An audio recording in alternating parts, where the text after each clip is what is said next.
Big update Mainpuri UP. आप देख रहे हैं एनएसटीवी 24 न्यूज नेटवर्क की बड़ी खबर मैनपुरी जिले से।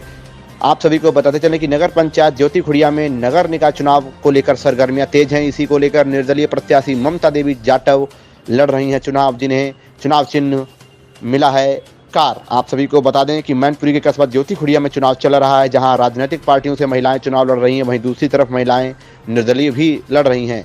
महिलाओं के चुनाव चिन्ह अलग अलग हैं। निर्दलीय महिला प्रत्याशियों में एक ममता देवी जाटव चुनाव चिन्ह कार से लड़ रही हैं चुनाव। ममता देवी का कहना है कि मैं निर्दलीय चुनाव लड़ रही हूं और जनता मुझे नगर पंचायत क्षेत्र के रूप में एक प्रत्याशी के रूप में देख रही है। वहीं राजनीतिक पार्टियों के कार्यकर्ता जोड़ तोड़ में लगे हुए हैं, किंतु मैं निर्दलीय चुनाव लड़ रही हूं। जनता का आशीर्वाद रहा तो निर्दलीय ही चुनाव जीतकर दिखाऊंगी और नगर पंचायत क्षेत्र में चौमुखी विकास कार्य कराऊंगी, क्योंकि मैं एक शिक्षित महिला हूं। आइए देखते हैं सहयोगी संवाददाता नेत्रपाल श्रीवास्तव के साथ पूरी खबर। अधिक जानकारी हेतु लॉगिन करें www.nstv24media.wordpress.com। नारियल लगा दी चिन्ह जिंदाबाद ममता देवी जाटव जिंदाबाद।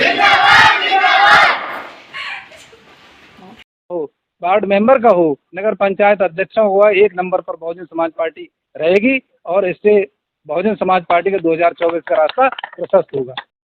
सही मायने में बहुजन समाज पार्टी ने करके दिखा दिया। 1,09,000 सफाई कर्मी नियुक्त करके स्वच्छ भारत का जो मिशन था वो पूरा करने का काम किया था। आज केवल झाड़ू पकड़ के केवल फोटो खिंचाना लोग जानते हैं, विकास के काम करना नहीं जानते हैं। केवल भी देखा जा रहा है कि नगर पालिका में पूर्व जो चेयरमैन रहे हैं कर्मचारियों के साथ काफी शोषण भी किया है, उस पर क्या कहेंगे आप?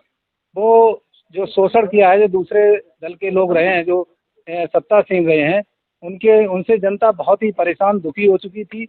इसी से निजात पाने के लिए बहुजन समाज पार्टी की प्रत्याशी श्रीमती रेखा पांडे जी और वार्ड नंबर 1 या वार्ड नंबर 2 जो बहुजन समाज पार्टी के प्रत्याशी लड़ रहे हैं, उनको भारी जन समर्थन मिल रहा है और बहुजन समाज पार्टी के प्रत्याशियों को भारी जन समर्थन मिलेगा और वो चुनाव जीतेंगे। और निश्चित तौर पर जो अभी तक जो घपला किया है उसकी जांच करा के लोगों को न्याय दिलाने का काम किया जाएगा। कहीं ना कहीं देखा जाए नगर पालिका में काफी बैकलॉग भर्ती में जो लोग लगे हुए हैं, सफाई कार्य नहीं कर रहे, 5,000 रुपए की फी पर कर्मचारी लगाए हुए हैं। आप चेयरमैन प्रत्याशी जीतने के बाद क्या कार्य करेंगे? काम करेंगे नगर पालिका में, कुर्सियां तोड़ेंगे? यहाँ पर बहुत बड़ा भ्रष्टाचार हुआ है। जो सफाई कर्मी जिनको सही माने में जो तनख्वाह मिलनी चाहिए वो नहीं मिल पा रही है और बहुत से ऐसे फर्जी नियुक्तियां कर रखी हैं लोगों ने, उसकी सारी जांच करा कर और जरूरतमंद लोगों को न्याय दिलाया जाएगा। और निश्चित तौर पर जो सफाई कर्मी हैं उनको नियमित करके आगे काम कराया जाएगा। निश्चित तौर पर उन लोगों का भला होगा। चुनाव लड़ रहे हैं मैदान में, क्या चुनाव आयोग की गाइडलाइन फॉलो कर रहे हैं या मनमानी चल रही है? हमारी पार्टी सदैव अनुशासन के नाम पर जानी जाती है। देश के अंदर बहुजन समाज पार्टी एक राष्ट्रीय पार्टी है और ये केवल एक बहुजन समाज पार्टी एक ऐसी है जो अनुशासित पार्टी है, अनुशासन के नाम पर जानी जाती है। और बहुजन समाज पार्टी के एक एक पदाधिकारी, एक एक कार्यकर्ता, एक एक प्रत्याशी प्रत्येक नियम का फॉलो करता है।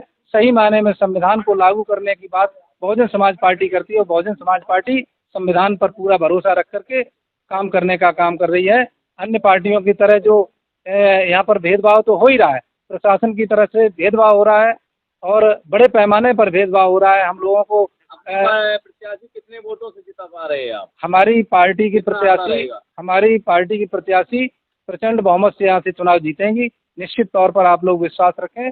13 तारीख को जब रिजल्ट आएगा तो आपको लगेगा कि मैनपुरी जनपद नहीं, पूरे प्रदेश के अंदर बहुजन समाज पार्टी, चाहे मेयर का हो। निकाय चुनाव चल रहा है, इसमें सभासद प्रत्याशी भी है और चेयरमैन पद के भी हैं। आप अपनी पार्टी के प्रत्याशी कहाँ पर देख रहे हैं? देखिए, जहाँ तक मैनपुरी नगर निकाय चुनाव की बात है तो बहुजन समाज पार्टी बहुत ही मजबूत होकर उभरी है इस वक्त मैनपुरी जिले में। और सबसे बड़ी बात है क्योंकि यहाँ पर नगर पालिका के साथ साथ नगर पंचायत सीट भी है जहाँ हमारे प्रत्याशी उतरे हुए हैं और कई नगर पंचायत सीट तो ऐसी हैं जहाँ हमारे प्रत्याशियों की जीत सुनिश्चित हो गई है और विपक्षी पार्टियाँ हार मान चुकी हैं। जहाँ तक अपने वार्ड की बात है तो जिस जगह हम खड़े हैं ये काशीराम कॉलोनी है और ये हमारा वार्ड 1 लगता है और इसी के पास हमारा वार्ड 2 है, वार्ड 3 है और जो मैनपुरी की बसपा की राजधानी बोली जाती है, तो बसपा की राजधानी में खड़े हैं, हमारे पदाधिकारी भी साथ है। और इस वक्त जो कड़ी जुड़ चुकी है, चाहे वो अल्पसंख्यक समाज हो, दलित समाज हो, पिछड़ा समाज हो, सब एक सुर में बहन जी के साथ आ रहा है। क्योंकि हमने देख लिया है बहन जी के साथ में जो हो सकता है सिर्फ बहन जी ही दे सकती है सर समाज के साथ उसका हित, और हम लोग इस वार्ड से जीत रहे हैं। आपकी तरफ से जीतने के बाद क्या विकास कार्य रहेगा? एक तो जनता दल पार्टी भारतीय जनता पार्टी है और दूसरी तरफ आपकी पार्टी चुनाव लड़ रही है, विकास कार्य देखिए ऐसा है, जहाँ तक विपक्ष की जो राजनीति होती है संघर्ष हमेशा रहता है, लेकिन रास्ते कई तरीके से खोले जाते हैं। हमने हैं बाबा साहब के संविधान से जो कंट्री का स्ट्रक्चर है फेडरल स्ट्रक्चर, उसका सम्मान करते हुए सरकारी नीतियों के अधीन हम इसको लागू कराएंगे। और जो हमारा जहाँ तक पैसा और बजट का सवाल है और कोर्ट है, न्यायालय है और हमारे बाबा साहब ने संघर्ष करना सिखाया है, तो हम लोग विकास की अपनी राजनीति है जनता के हित में, चाहे वो बिजली पानी हो, समाज के सम्मान की बात हो, और उनके जो निजी मुद्दे हैं उनको भी हल कराएंगे। और जैसे जिस कॉलोनी में है जिसमें खड़े हैं, ये बहन जी की देन है कि आज हमारे समाज में खत है और हम लोग सम्मान की जिंदगी जी रहे हैं।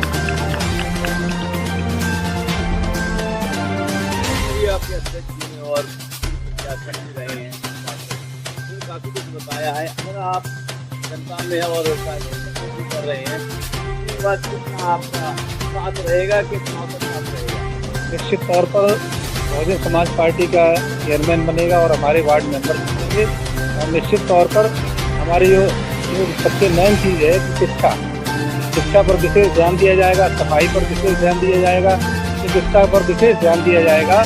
निश्चित तौर पर हमारे जो बहुजन समाज के लोग हैं, सर्व समाज के लोग हैं, उनके हित को ध्यान में रखकर विकास कार्य कराया जाएगा। साफ सफाई का विशेष तौर पर, पेयजल की समस्या बहुत खराब है, यहाँ साफ सफाई